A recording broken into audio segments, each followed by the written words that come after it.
नमस्कार जी, बहुत बहुत शुक्रिया आप लोगों का। 8:55 हो चुके हैं। मैं संजीव शर्मा हाजिर हूँ दिन भर की तमाम छोटी बड़ी और इम्पोर्टेंट खबरें लेकर आपके मनपसंद टीवी चैनल पंजाब केसरी पर। आप जल्दी से जल्दी जुड़ जाइए और इसको शेयर भी कर दीजिएगा लाइव स्ट्रीम को, ताकि हम तमाम लोगों तक जो है आपके माध्यम से भी पहुंच सकें। जो हमसे जुड़े हैं उनसे सीधे रब्ता हो जाएगा, जो हमसे नहीं जुड़े आपसे जुड़े हैं उनसे भी रब्ता हो जाएगा। संजय शर्मा जी, राजेश गंगोत्रा जी, स्वागत है आप लोगों का। यशपाल राव जी नमस्कार। Rajesh Kant ji, thank you very much for joining us. Ranjeet Singh Raju ji, आपका भी स्वागत है। नरेंद्र चौहान जी, शुक्रिया, गुड इवनिंग। नवीन कुमार जी, बहुत बहुत शुक्रिया आप लोगों का। Vipin K Sharma ji, thank you very much, good evening, कैसे हैं आप। संजीव कुमार जी, गुड नाइट, अभी जाते जाते करेंगे। विकास पंडित जी, नमस्कार आपको भी। Ramlal Sharma ji, thank you very much for joining us. Dharm Prakash ji, good evening, how are you. Jitendra Sharma Bittu ji, आपका भी स्वागत है। धुनी चंद जी, मोनिका जी नमस्ते। राजेश चौहान जी नमस्कार। महेश दत्त वशिष्ठ जी, आपका भी स्वागत है। भूरी सिंह जी नमस्ते। तमाम लोगों से, तमाम साथियों से मेरा आग्रह रहेगा कि इसको काइंडली शेयर भी कर दें ताकि दूर तक की खबरें पहुंच जाए। गोपाल कृष्ण जी, अभिषेक ठाकुर जी, मधु सोनी जी नमस्ते आपको भी। सोनू चौहान जी, आपका भी स्वागत है, बहुत बहुत शुक्रिया। तमाम लोग जुड़ चुके हैं। सतीश शर्मा जी, खबरें शुरू करते हैं जी। पेट्रोल और डीजल की कीमतों से अगर परेशान है तो जल्दी ही आपको इस परेशानी से निजात मिल सकती है।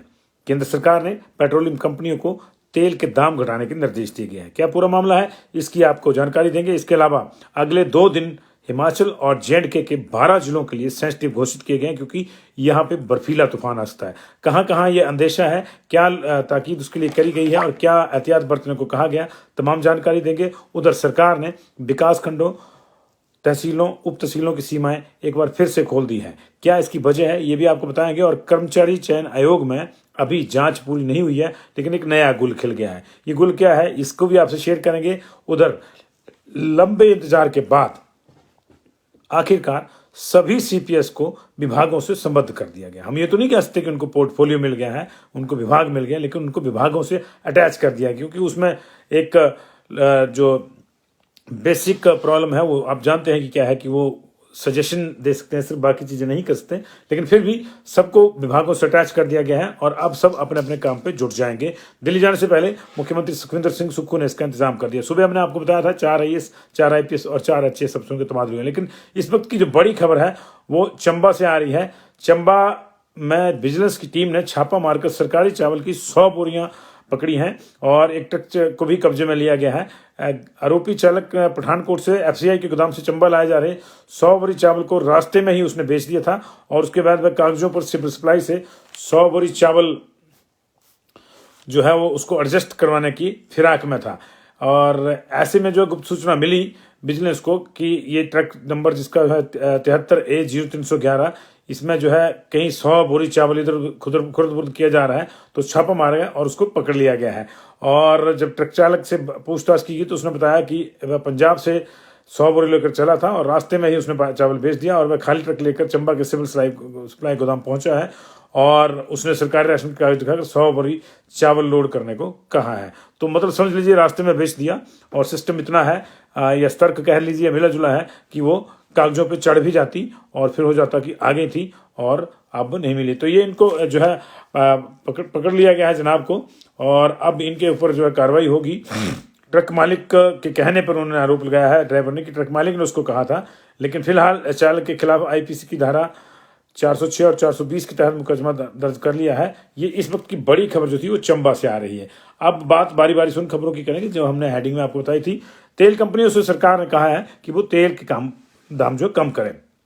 पेट्रोलियम मंत्री हरदीप पुरी ने अंतर्राष्ट्रीय बाजार की कीमतों का हवाला देते हुए तेल कंपनियों से कहा है कि पेट्रोल डीजल के दाम जल्दी घटाए जाएं। उन्होंने कहा कि अंतर्राष्ट्रीय बाजार में तेल की कीमतें लंबे समय से नियंत्रण में है, ऐसे में तेल कंपनियां भी घाटे से उभर चुकी हैं और मेरा अनुरोध है कि कंपनियां जल्द से जल्द जो है अब पेट्रोल और डीजल के दाम कम करें।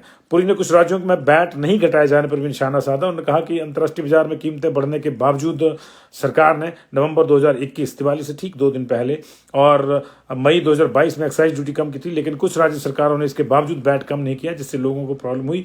लेकिन अभी अगर वो वैट कम कर देते हैं तो भी लोगों को राहत मिल सकती है। लेकिन माना जा रहा है कि बड़ा जो इसके पीछे झोल है वो ये है कि 9 राज्यों में चुनाव होने हैं। 3 की तो घोषणा भी होगी, त्रिपुरा, मेघालय, नागालैंड के चुनावों की घोषणा भी हो गई है और 16 फरवरी को मतदान होगा। मेघालय में 27 फरवरी को वोटिंग होगी, त्रिपुरा में 16 को होगी और नतीजों का ऐलान भी 2 मार्च को होगा। तो ऐसे में जो है अभी कर्नाटक, मध्य प्रदेश, मिजोरम, राजस्थान, छत्तीसगढ़, तेलंगाना में भी होने चुनाव। तो ऐसे में माना जा रहा है कि सरकार इसलिए ये पैंतरा फेंक रही है कि अगर थोड़ा राहत लोगों को दी जाए तो शायद उसको भी राहत मिलेगी। कितनी मिलेगी कितने नहीं हमें नहीं मालूम, लेकिन इसका गणित ये भी है कि जिन 9 राज्यों में चुनाव होने हैं उनमें जो है अगर सीटों की बात करी जाए तो लोकसभा की 112 सीटें हैं। राजस्थान में 25 है, मध्य प्रदेश में 29 है, छत्तीसगढ़ में 11 है, कर्नाटक में सबसे ज्यादा 28 सीटें, तेलंगाना में 17 सीटें हैं। जम्मू कश्मीर में भी यदि चुनाव होते हैं तो वो 10वां राज्य होगा, वहां 6 सीटें हैं, त्रिपुरा में 2, मेघालय में 2, नागालैंड और मिजोरम में 1-1 सीट है। कुल मिला के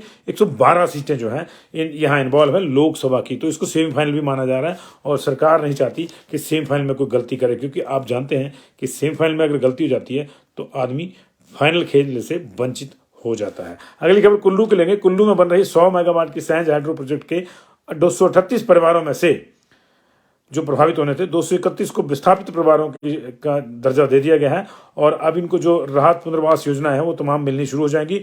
हाइड्रो प्रोजेक्ट के उप महाप्रबंधक SR गर्ग ने बताया कि बाकायदा DC कुल्लू के माध्यम से पावर निगम ने इस सूची को सार्वजनिक कर दिया है। हालांकि 7 परिवारों ने अभी तक अपने कोई दस्तावेज जमा नहीं कराए, इसलिए उनको जो है इस सूची में नहीं रखा गया। यानी 238 टोटल थे और 7 ने जो है बार बार आग्रह के बावजूद जो है वो अपने दस्तावेज जमा नहीं कराया, कोई आपत्ति दर्ज नहीं कराई है। हालांकि ये विस्थापित जरूर हुए थे, ये भी 238 हुए थे टोटल, और अब इनको 15 दिन का अल्टीमेटम दिया गया है ताकि ये भी जो है अपनी आपत्तियां या अपना नाम दर्ज करा सकें और फिर उनको भी जो है छूटे हुए परिवारों को भी हम प्रभावित परिवारों में शामिल कर सकें, विस्थापित परिवारों का दर्जा दिया जा सके। विस्थापित परिवारों के लिए कंपनी की ओर से 100 यूनिट बिजली हर महीने मुफ्त में प्रदान की जाती है। इसके अलावा रिहेबिलिटेशन पॉलिसीज में कई महत्वपूर्ण जन कल्याणकारी योजनाओं का उनको लाभ मिलता है, बच्चों की पढ़ाई इत्यादि में, और मुआवजा इत्यादि जो है वो मिलता है। लेकिन ये 7 परिवारों को नहीं मिलता। ये 7 परिवार जो हैं भूरी सिंह पुत्र ठोलूराम, चंदू देवी पुत्री परमानंद, सीमा देवी पुत्री परमानंद, अनिल कुमार पुत्र भागचंद, दिलीप सिंह पुत्र उत्तमचंद, पीताम्बर पुत्र मगन शर्मा और सुनील पुत्र मगन शर्मा जो है ये रह गए हैं। लेकिन बड़ा सवाल ये है कि इनके अगर नाम मैं देख रहा हूं तो मुझे लगता है कि ये कोई गरीब परिवार होंगे। जरूरी नहीं है कि ऐसा हो, मैं गलत भी हो सकता हूं, लेकिन गरीब हो चाहे ना हो, अगर इन्होंने आपत्ति नहीं जताई है तो हो सकता है कि ये इस मामले में कहीं ना कहीं इनको कोई जानकारी जो है प्रॉपरली नहीं हो पाई है और उसकी वजह से ही छूट गए हैं। अब एक कागजी कार्रवाई करना कि आपने एक फाइल चलानी, उस पर कहना कि इन्होंने नहीं किया, तो बेहतर ये होगा कि क्यों ना इनको भी दर्ज कर दिया जाए, स्वतः इनके पास जाए बाकायदा, बजाय इसके क्यों कहें कि जो हमारे पास नहीं कोई आया।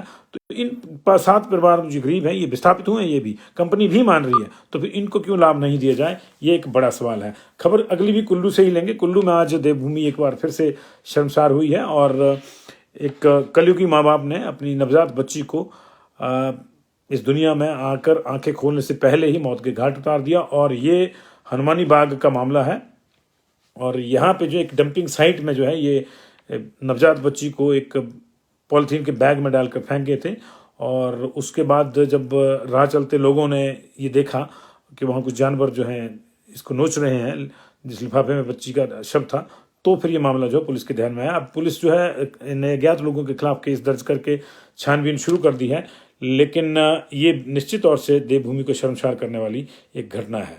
अगली खबर का रुख करेंगे। हिमाचल सरकार ने गांवों, कस्बों, वार्डों, विकास खंडों और उप तहसीलों और उपमंडलों के जो सीमाएं थी उनको डीफ्रीज कर दिया, एक बार से अनफ्रीज कर दिया एक तरह से, और जो 1 जुलाई 2023 तक इनको खोल दिया गया है और अब करीब 6 महीने तक इनकी सीमाओं में अगर कोई बदलाव कोई चाहता है तो वो किया जा सकेगा। उसके लिए बाकायदा सरकार के पास एक जाके प्रतिनिधिमंडलों को मिलना होगा और प्रेजेंटेशन देनी होगी, या सरकार भी चाहेगी तो वो भी अपने स्तर पर जो है बदलाव कर सकेगी।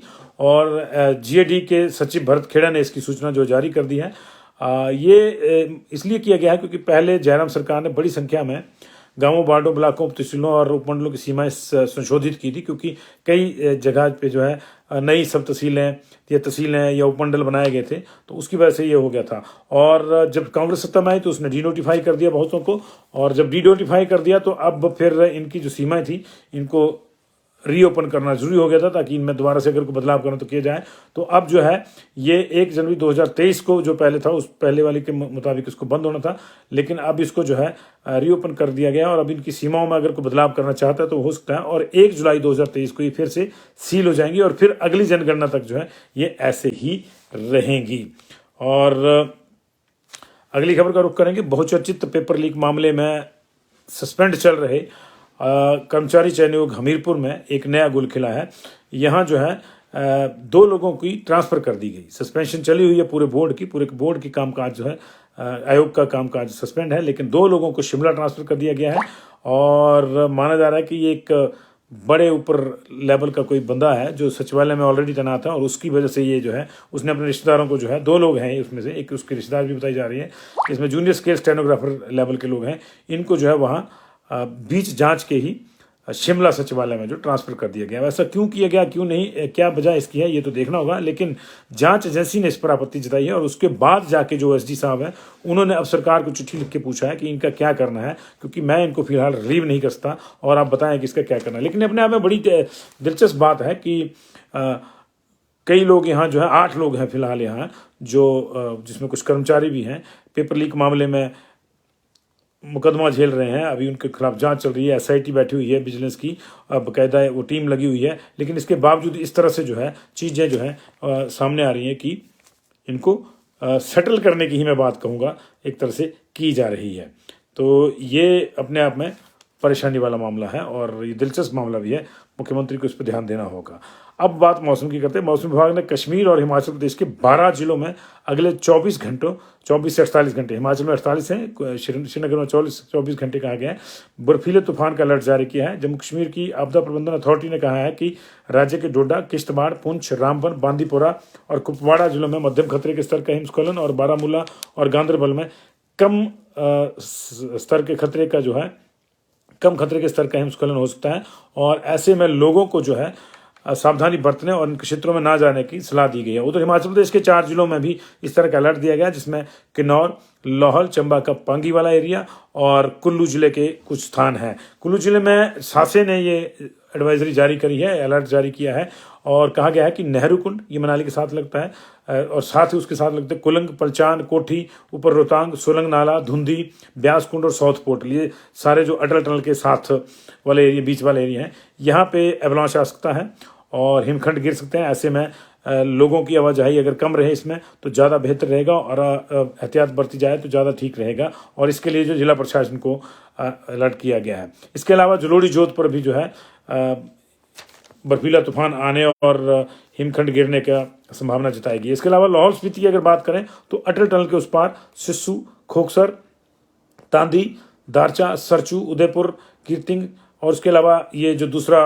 बीच के एक रास्ता जोड़ता है नॉर्मल टाइम में जब बर्फ नहीं होती या कम होती है, छतड़ू, बातल, लोसर और समदो स्पीति वाले हिस्से हैं ये, इनमें भी जो है हिमखंड गिर सकते हैं और स्नो स्टॉर्म आ सकते हैं, इसका कहा गया है। इसके अलावा किन्नौर के पू और कल्पा की पहाड़ियों में हिमखंड खिसक सकते हैं, ग्लेशियर खिसक सकते हैं, इसलिए लोगों से जो है अलर्ट रहने को कहा गया है। और चंबा के किलाड़ पांगी क्षेत्र में कई जगह हिमखंड टूटने का संभावना बनी हुई है, ऐसा जो है शासन ने अलर्ट जारी किया है। इसके अलावा defence geo informatics research establishment DGRE ने भी ये चेतावनी जो जारी की है और उन्होंने भी सेम साइट्स को जो है वो चिन्हित किया है जहां हिमखंड गिर सकते हैं। तो ये थोड़ा चिंता का विषय है और 2 तरीके से ये हिमखंड होता है। पहले तो है इसमें मुख्यतः ये होता है कि ये या तो बहुत ज़्यादा बर्फ पड़ जाती है तो उसकी वजह से निचली बर्फ जो है खिसकनी शुरू हो जाती है उसके बाहर से, या फिर वेदरिंग इफेक्ट के चलते बर्फ जो है नीचे की जो सतह होती है वहाँ पिघलनी शुरू हो जाती है और ऊपर से जब और बर्फ आती है तो उसकी वजह से वो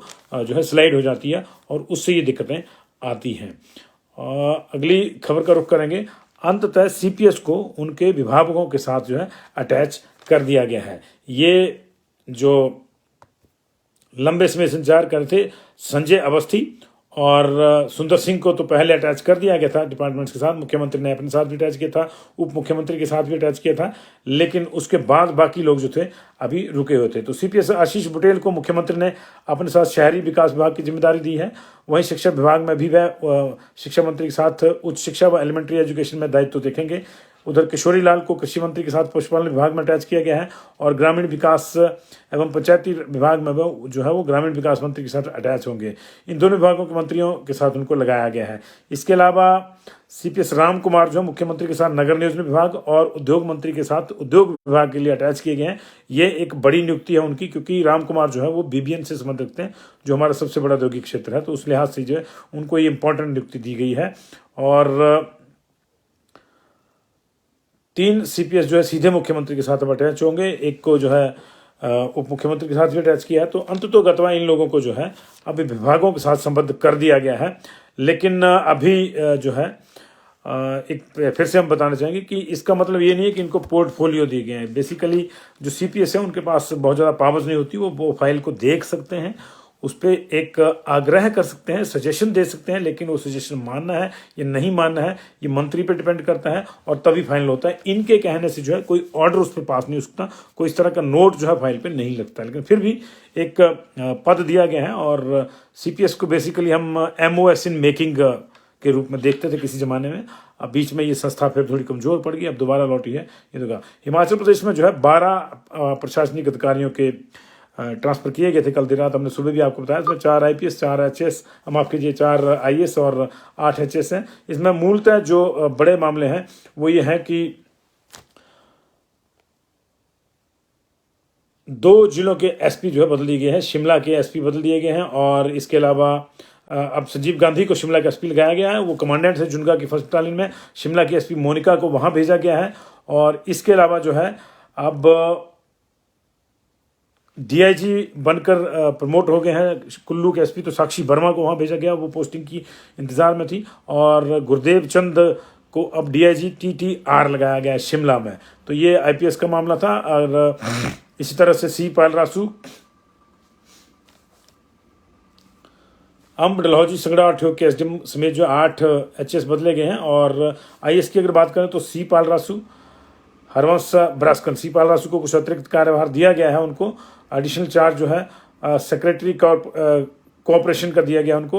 और हरवंश सिंह ब्रास्कन को IS जो है 2015 बैच के, उनको स्पेशल सेक्रेटरी PWD डिपार्टमेंट लगाया गया। इसी तरह निवेदिता नेगी को जो है अब लगाया गया है एडिशनल डिप्टी कमिश्नर ADC कम प्रोजेक्ट डायरेक्टर मंडी।